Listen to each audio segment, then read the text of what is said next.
Tout commence à un arrêt de bus où une boîte a été déposée il y a environ une année de cela. Une boîte scellée par du scotch et recouverte d'aluminium. Malgré le nombre des personnes présentes sur place, personne ne semble s'intéresser à la boîte. Un abandon terrible au bout de plusieurs minutes, un homme décide de s'approcher de la boîte afin d'en vérifier le contenu. C'est là qu'il entend des petits miaulements à l'intérieur et qu'il réalise l'urgence de la situation. Il décide de les emmener directement chez le vétérinaire le plus proche. En ouvrant la boîte, l'homme découvre 2 chatons particulièrement stressés. Sur place, tout le monde est choqué de voir qu'une personne a pu abandonner 2 chatons si jeunes dans une boîte totalement hermétique dans laquelle ils auraient pu étouffer. Heureusement, les 2 boules de poils ont pu se remettre après avoir été mises en quarantaine. Ou gelées car les températures nocturnes sont particulièrement basses. Comment aider un chiot qui a peur de rester tout seul? Quand on vient d'adopter un chiot, on appréhende toujours la première fois où il faudra le laisser seul. Puis, après avoir fait ce grand saut, il faudra habituer le chiot à cette situation dans la durée. Comment faire pour qu'un chiot se sente bien quand sa famille n'est pas à la maison? Si vous avez adopté un chiot récemment, il y a de fortes chances pour qu'il ait encore du mal à bien vivre les moments qu'il doit passer seul à la maison. Or, c'est une étape essentielle à passer pour le bien-être de votre chien tout au long de sa vie.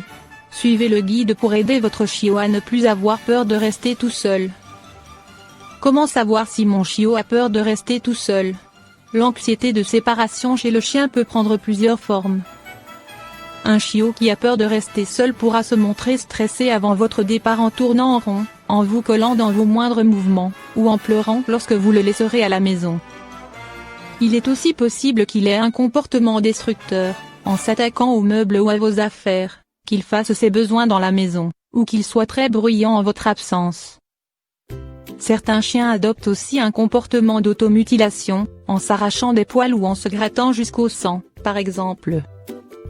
Quel comportement adopter pour éviter l'anxiété de séparation chez le chiot? En plus de ressentir nos émotions, les chiens doivent gérer les leurs.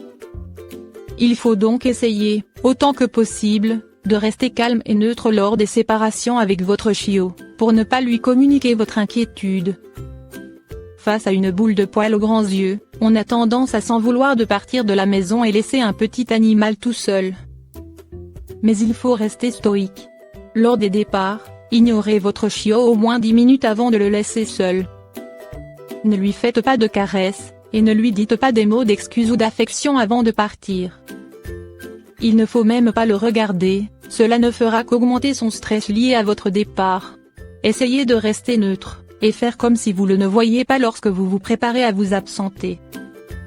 Si votre chiot a eu l'occasion de manger, boire et faire ses besoins avant votre départ, et qu'il a de l'eau, des jouets et un endroit pour se reposer en votre absence, vous n'avez pas de raison de vous inquiéter ou vous sentir coupable.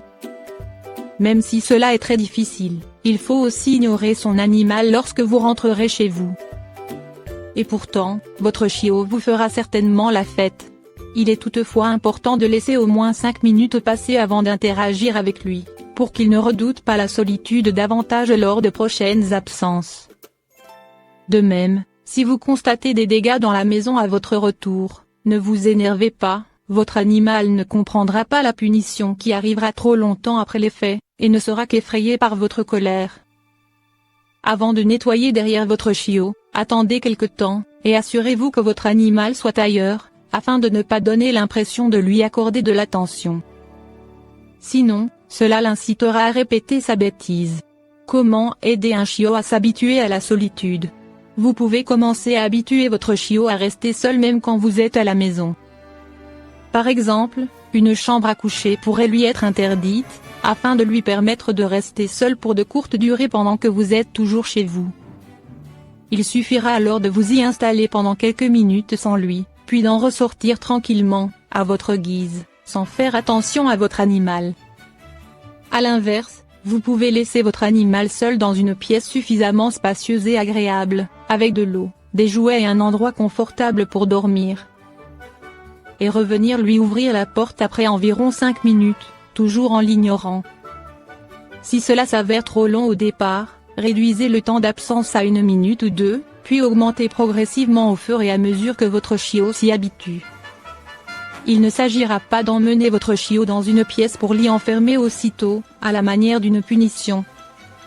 Restez-y un moment avec lui, accordez-lui une séance de jeu agréable, puis éloignez-vous petit à petit avant de partir de la pièce en restant dans les parages, pour qu'il sente votre odeur dans un premier temps.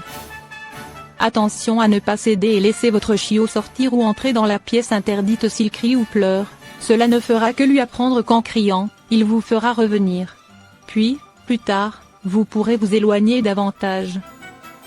Or, pendant vos absences de la maison, ce ne sera pas le cas. Ces temps de solitude permettront à l'animal de développer son indépendance, et ainsi rendre la vraie solitude moins douloureuse. Là aussi, il faudra commencer par laisser votre chiot tout seul pour de très courtes durées, même simplement quelques minutes. Puis, avec le temps, vous pourrez vous absenter plus longtemps au fur et à mesure que votre chiot gagnera en confiance.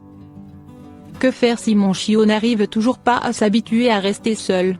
Si votre chiot n'arrive vraiment pas à rester seul même lorsque vous lui proposerez ces exercices régulièrement, vous pouvez l'aider à gérer à son stress en consultant un vétérinaire ou comportementaliste canin.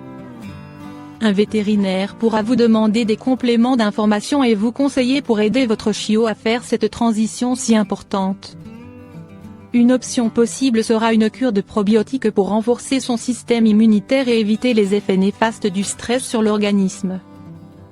À force de répéter ces exercices sur des périodes de plus en plus longues, votre chiot, et vous-même, moins apprendrez à bien supporter les moments que vous passerez loin l'un de l'autre. Ce qui vous permettra de profiter encore plus du temps passé ensemble.